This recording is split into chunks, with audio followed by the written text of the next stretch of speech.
जब 100 से अधिक आकांक्षी जिले अपने अपने राज्य के अच्छे जिलों की स्पर्धा कर रहे हैं, बराबरी करने लगे हैं, तो हमें लगता है कि हमारी दिशा और गति दोनों सामर्थ्यवान है। जब हमारे उन आदिवासी साथियों को वो मदद मिलती है, पीएम जनमन के द्वारा उनको जो योजनाएं पहुंची थी, आबादी बहुत छोटी है लेकिन बहुत दूर सुदूर इलाकों में छुटपुट परिवार रहते हैं, हमने उनको खोज के निकाला है, उनके लिए चिंता की है, तब लगता है कि संवेदनशीलता से जब काम करते हैं तब संतोष कितना मिलता है। वर्किंग वुमेन के लिए पेड मैटरनिटी लीव 12 हफ्ते से बढ़ा करके 26 हफ्ते कर देते हैं। तब सिर्फ नारी का सम्मान ही करते इतना नहीं है, नारी के प्रति संवेदनशील भाव से निर्णय करते इतना नहीं, लेकिन उसके गोद में जो बच्चा पला है ना, उसको एक उत्तम नागरिक बनाने के लिए मां की जो जरूरत है उसमें सरकार रुकावट न बने, इस संवेदनशील भावना से उस निर्णय को हम करते हैं। जब मेरे दिव्यांग भाई बहन भारतीय साइन लैंग्वेज की बात हो या तो सुगम्य भारत का अभियान हो, उसको लगता है कि अब मेरी भी डिग्निटी है, मेरे प्रति देश के नागरिक सम्मान के भाव से देखता है। और पैरालंपिक में तो हमारे खिलाड़ी नई नई ताकत दिखाने लगे हैं, तब लगता है कि ये जो मेरा मम भाव है, हम सबका मम भाव है, उसकी ताकत नजर आती है। हमारे ट्रांसजेंडर समाज के प्रति हम जिस संवेदना के साथ निर्णय बना रहे हैं, हम नए नए कानून बना रहे हैं, उनको सम्मान का जीवन देने के लिए हम प्रयास कर रहे हैं, तब बदलाव की हमारी दिशा सही दिखता है। सेवा भाव से किए गए इन कामों का, जो त्रिविध मार्गों से हम चले हुए, इन कामों का एक सीधा सीधा लाभ आज उसके परिणाम के रूप में हमें नजर आ रहा है। 60 साल बाद लगातार तीसरी बार आपने हमें देश सेवा का मौका दिया है।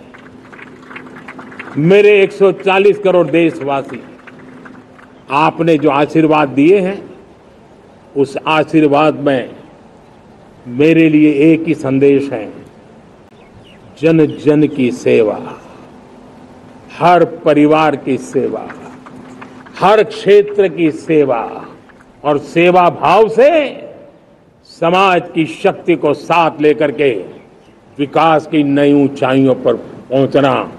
2047 विकसित भारत के सपने को लेकर के चलना, उसी एक संदेश को लेकर मैं आज लाल किले की प्राचीर से हमें आशीर्वाद देने के लिए मैं कोटि कोटि देशवासियों का सर झुका करके आभार व्यक्त करता हूं।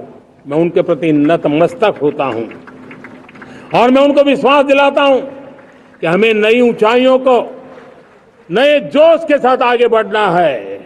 हमें सिर्फ जो हो गया है वो संतोष मान करके बैठने वाले हम लोग नहीं हैं, वो हमारे संस्कार में नहीं है।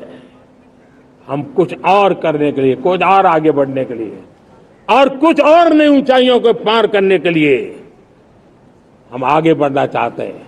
विकास को, समृद्धि को, सपनों को साकार करने को, संकल्प को लिए जीवन खपाने को हम अपना स्वभाव बनाना चाहते हैं, देशवासियों का स्वभाव बनाना चाहते हैं। मेरे प्यारे देशवासियों, आज नई शिक्षा नीति बहुतेक मात्रा में कई राज्यों ने उसको अच्छा इनिशिएटिव लिए हैं और उसके कारण आज एक 21वीं सदी के अनुरूप हमारी शिक्षा व्यवस्था को जो हम बल देना चाहते हैं और विकसित भारत के सपने के लिए जिस प्रकार से मानव समूह तैयार करना चाहते हैं, नई शिक्षा नीति बहुत बड़ी भूमिका अदा। मैं नहीं चाहता हूं कि मेरे देश के नौजवानों को अब विदेशों में पढ़ने के लिए मजबूर होना पड़े। मध्यम वर्गीय परिवार के लाखों करोड़ों रुपया बच्चों को विदेश पढ़ने के लिए भेजने में खर्च हो जाए। हम यहां ऐसी शिक्षा व्यवस्था का विकसित करना चाहते हैं कि मेरे देश के नौजवानों को विदेश जाना न पड़े, मेरे मध्यम वर्गीय परिवारों को लाखों करोड़ रुपया खर्च करना न पड़े। इतना ही नहीं, ऐसे संस्थान निर्माण हो ताकि विदेशों से लोग भारत के अंदर उनका मुंह मोड़े। अभी अभी हमने बिहार का हमारा गौरवप्रद इतिहास रहा है, नालंदा यूनिवर्सिटी का पुनर्निर्माण किया है। फिर से एक बार नालंदा यूनिवर्सिटी काम करना शुरू कर दिया है। लेकिन हमें शिक्षा के क्षेत्र में फिर से एक बार सदियों पुराने उस नालंदा स्पिरिट को जगाना होगा, उस नालंदा स्पिरिट को जीना होगा, उस नालंदा स्पिरिट को लेकर के बड़े विश्वास के साथ विश्व की ज्ञान की परंपराओं को नई चेतना देने का काम हमें करना होगा। मुझे पक्का विश्वास है कि नई शिक्षा नीति ने मातृभाषा पर बल दिया है। मैं राज्य सरकारों से कहूंगा, मैं देश की सभी संस्थानों से कहूंगा कि भाषा के कारण हमारे देश की टैलेंट को रुकावट नहीं आनी चाहिए, भाषा अवरुद्ध नहीं होनी चाहिए। मातृभाषा का सामर्थ्य हमारे देश के छोटे छोटे गरीब से गरीब मां के बेटे को भी सपने पूरा करने का ताकत देता है। और इसलिए हमने हमारी मातृभाषा में पढ़ाई, जीवन में मातृभाषा का स्थान, परिवार में मातृभाषा का स्थान, उसकी ओर हमें बल देना होगा। मेरे प्यारे देशवासियों, जिस प्रकार से आज विश्व का में बदलाव नजर आ रहा है और तब जाकर के स्किल का महत्व बहुत बढ़ गया है और हम स्किल को और नई एक ताकत देना चाहते हैं। हम इंडस्ट्री 4.0 को ध्यान में रख करके हम स्किल डेवलपमेंट चाहते हैं। हम जीवन के हर क्षेत्र में, हम एग्रीकल्चर सेक्टर में भी कैपेसिटी बिल्डिंग करके देने के लिए स्किल डेवलपमेंट चाहते हैं। हम तो हमारा सफाई का क्षेत्र हो, उसमें भी एक नए स्किल डेवलपमेंट की ओर बल देना चाहते हैं। और हम स्किल इंडिया प्रोग्राम को बहुत व्यापक रूप से इस बार लेकर के आए हैं। बजट में भी इसका बहुत बड़ा, इस बजट में इंटर्नशिप को भी हमने बल दिया है ताकि हमारे नौजवानों को एक एक्सपीरियंस मिले, उनकी कैपेसिटी बिल्डिंग हो और बाजार में उनका ताकत दिखाई दे। उस प्रकार से मैं स्किल युवाओं को तैयार करना चाहता हूं। और जैसे कई बार, और दोस्तों, आज विश्व की परिस्थिति को देखते हुए मैं साफ साफ देख रहा हूं कि भारत का स्किल्ड मैन पावर जो है, हमारा स्किलफुल जो नौजवान है, वो ग्लोबल जॉब मार्केट में अपनी दमक बनाए। हम उस सपने को लेकर के आगे चल रहे हैं। साथियों, विश्व जिस तेजी से बदल रहा है, जीवन के हर क्षेत्र में साइंस और टेक्नोलॉजी का महत्व बढ़ता चला जाने वाला है। हमें साइंस को बहुत बढ़ देने की आवश्यकता है। और मैंने देखा, चंद्रयान की सफलता के बाद हमारे स्कूल कॉलेज के अंदर साइंस और टेक्नोलॉजी के प्रति एक नई रुचि का वातावरण बना है, नई दिलचस्पी बढ़ी है। तब हमारे शिक्षा संस्थानों ने ये जो मनोभाव बना है, उसको नर्चर करने के लिए आगे आना होगा।